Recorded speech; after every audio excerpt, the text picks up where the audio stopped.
Di mahulog ang karayom. Ito ang naabutan naming eksena sa market encounter. Sa lugar namang ito, mistulang sardinas sa mga bata sa isang internet shop.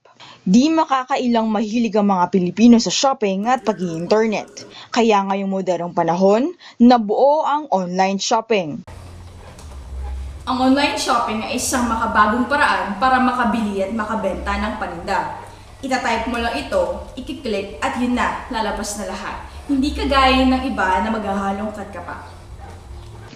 Kumpara sa iba, ang online shop ay bukas 24/7 hindi lang sa Pilipinas pero pati na rin sa buong mundo.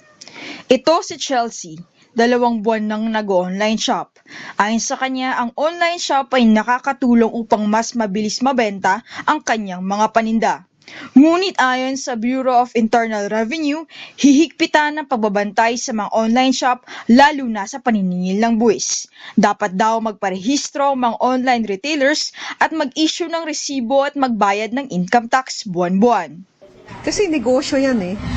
Whether sinabi namin or hindi, nasa batas ho yan, kung nagninegosyo ka, kailangan rehistrado ka, nag-issue ka ng resibo at nagbabayad ka ng income tax.